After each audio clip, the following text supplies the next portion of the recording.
Well, hey, howdy, hi. Welcome back to my channel. Thank you so much for stopping by to join me today. I really do appreciate it. My name is Ellie, and I'm a witch. This over here is my teaching assistant, Andy, and today is my first day back for Cryptid Countdown. It is Sunday, and today we're going to talk about Wyoming. For those of you who don't know what this series is, basically I just take a state or region and I tell you about the cryptids that live in those areas. Currently, I'm sticking to the US. There's a lot of states to get there, but we're slowly working our way through. We're talking about Wyoming today.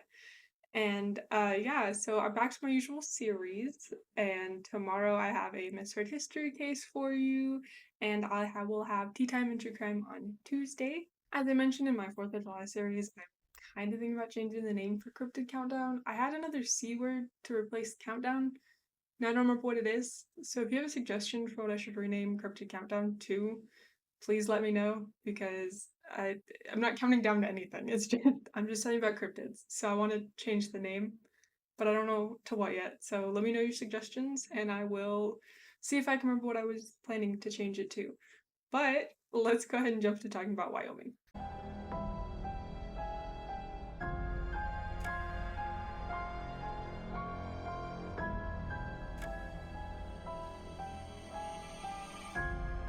So the first cryptid that I'm going to be talking about is the San Pedro Mountain mummy, and he's also just known as Pedro. Now, this is a small mummy that was found in the mountains by amateur gold prospectors. Now, while they were hunting for gold veins, prospector Cecil Main had found his way into a small cave. Now, it didn't find gold, but instead a small mummified person. Now, after his initial shock wore off, he ended up grabbing the creature and returned to show his friend Frank Carr. Now, the mummy is about 7 inches tall sitting and an estimated 14 inches standing. Now, this story gets a little bit fuzzy. So, Main and Carr claim that they found the mummy in June of 1934. However, two different newspapers published that the mummy was found in October of 1932. It was in April of 1934 that Maine claimed that he had actually sold the mummy and that it was on display at the Field Museum in Chicago. Now, museum archivist Armand Essay said the museum had no record of having the mummy at any point. However, Paul Martin had gone to examine the mummy on the museum's behalf in 1950. Now, there wasn't really any money in it for the duo as they had assumed there would be. Many people just didn't believe it to be real, thought it was a hoax. Though some people believed it to be proof of a Nimrikar, and that is a Shoshone tribe belief of a race of aggressive pygmy people. Now, people began to examine the mummy in more detail towards the end of the 1940s, and some stated that the age of the creature could be as old as 65, though there was no proof. This was pure speculation.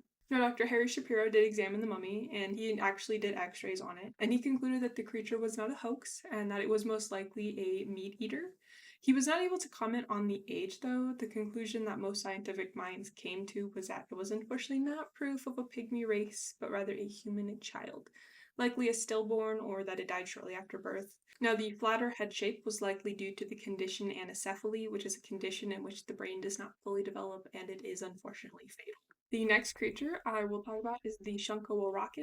Now, these are common in Native American folklore, and this creature is said to resemble a werewolf with some more primate features. So, Shunko in the Shoshone language translates to carries off dog.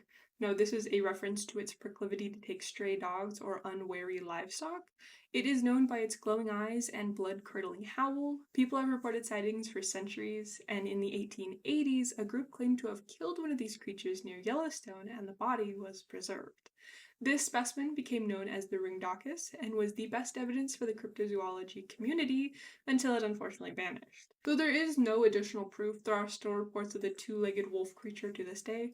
Some people do call it a dogman or a werewolf, but descriptions all match. Explanations have been offered for all of the sightings, specifically though for the origins. Now, native interactions with animals like the hyenodon, direwolves, or Chasma porticis, which is America's only hyena, all bear a resemblance to this creature. Now, from the bottom of Lake de Smet comes this terrifying serpent creature named Smetty. Legends date back to the early frontier times when natives would give warning about a fearsome beast in the lake known to drag unsuspecting victims from the shore. A story about these creatures iterates just that. A young mother had her baby in a papoose which was set on the shore while she was skinning rabbits, when suddenly this creature came out of the water and grabbed the child, dragging it underwater. Sightings continued as more settlers came to the area. In these sightings, the creature can be described as 40 feet in length, with a neck as thick as a tree trunk. Now, in the book, Locating the Iron Trail by Edward Gillette, the author compiled stories from locals during his time as a railroad surveyor. Most cryptozoologists agree that this is likely a relative to or a surviving group of plesiosaur. Skeptics, though, believe it to be a misidentification of either known animals like large fish or even just logs, which, combined with the human desire to embellish stories, creates a serpent monster creature in Lake Dismet. Next, I have the Yellowstone Sirens. Now, unlike the rest of the cryptids on this list, the sirens in Yellowstone are not centuries old. The first story appeared in 2016 after an accident at one of the hot springs. Now, this story does come from a third-hand account, so keep that in mind. But a park ranger says that the victim's sister, who witnessed the event, claims to have seen a nude, white-haired, almost translucent being floating above the water in the middle of the hot springs. The creature apparently made a hypnotic humming sound, drawing the victim closer until it was too late to stop what was happening. Some believe this to be a paranormal spirit, as native tribes have told stories about ghosts in Yellowstone for hundreds of years. Others believe that given the other accidents in Yellowstone, this story may be a result of grief and a way to warn others of the danger and keep them alert. And as I say in every video, every state has a Bigfoot creature, and Wyoming is actually home to the Bigfoot. The sightings have come from all over the state, so there isn't really one specific home for the creatures, with a physical description being of a bipedal hairy creature, standing anywhere from 6 to 15 feet tall, having brown fur or hair, and monkey-like hands and feet. Despite its size, it's said to move silently. The only noise it makes is a high-pitched howl. Now, over the last 50 years, only 28 reports have actually been submitted, though thousands of people have claimed to have seen or encountered the creature. Most reports are just passing encounters, though some reports say that items like rocks or pine cones are thrown at them before the creature runs off. The most famous story, however, is a standoff between Wyoming game and fish biologist John Mionsky and a Bigfoot in 1972. Now, he was in his tent, and around midnight he had heard something and saw a shadow pass by his tent and then start pressing against the tent. John thought it was a bear, so he hit the creature through the tent. First, the creature moved away from the tent, came back a few more times each time John hit it, but after a few hits, he realized it was not a bear. John really looked at the silhouette on his tent, and it looked like this creature was standing up, and this time it put its hand on the top of the tent, which the height of the tent was about 6 foot 4 inches. He noted that the hand was distinctly human-shaped and not like a bear paw. The creature then pushed hard on the top of the tent, causing it to collapse, and John had to scramble to make it out. Now, he had his firearm drawn, but he did not see the creature. It must have moved away from the area. Now, John stayed near the fire, waiting, and he began to doze off. That is, until he heard the sounds of something hitting the ground, and he realized that pine cones were being thrown at him. He said that the attack went on for about 45 minutes and then just stopped. Skeptics agree that all of these sightings are just black bear encounters, as black bears are abundant in Wyoming and are common in the areas that have reported Bigfoot sightings. Cryptozoologists, though, are still on board with this being a real creature. There are many animals that we discover each year, so there is no telling if this creature one day will be officially confirmed. So yeah, that is all that we have for you today. I wanted a little bit of a short one for my comeback, and this was fun to research because I've never been to Wyoming and I haven't heard any good things about it. I've never had somebody tell me to visit. I've had people tell me don't visit it and that it's boring, but it seems pretty cool. I think that's on my wants to visit now. It'd be cool to see Bigfoot. I think just maybe some of the other ones too. Smetty seems pretty cool. I like dinosaurs, so that one seems pretty cool. But no, it is really interesting to see that the cryptozoologists are very much on board with all of these creatures without proof, or I don't want to say against logic, but I feel like we would have seen plesiosaurs by now. And I'm on board with I want to see a plesiosaur, but I don't really think that there are any out there anymore. Same thing with like megalodon. There's not enough food or room, and we're too abundant. We go into places too much. We would see something. I guarantee it.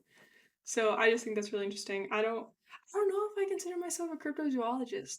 Every time I have to write out the word cryptozoology, I'm all like, do I fall under that category? Because like I do and don't believe. Like I'm very science leaning. But you never know. We discover new things every day. But who knows? So I'm open to either title, skeptic, cryptozoologist. I want to see a cryptid though, so I'm holding out hope that one day I will be able to. But that is all that I have for you guys today for Wyoming. Next week, I will talk about South Dakota, which was super interesting to research. They got a lot of cool ones there, and I really love the ones that are more Native American heavy in like their folklore and mythology. That I think is really interesting because the history is just there.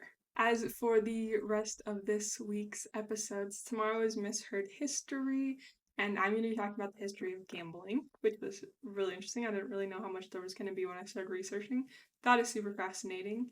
And then on Tuesday, when I do my tea time and true crime, I'm actually going to be taking a break from murder for that episode. We're actually going to be talking about Princess Caribou of Javasu. Super, super interesting. There was a movie on that one. I haven't watched the movie yet. I need to watch the movie.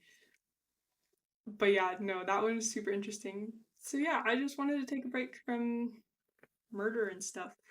So we're gonna talk about some fun stuff this week. But yeah, if you enjoyed the video, go hit that thumbs up button. If you want to see more of us, maybe hit that subscribe button and follow Andy and myself on Instagram. And I hope you guys have a great rest of your day, and I will see you tomorrow. Bye.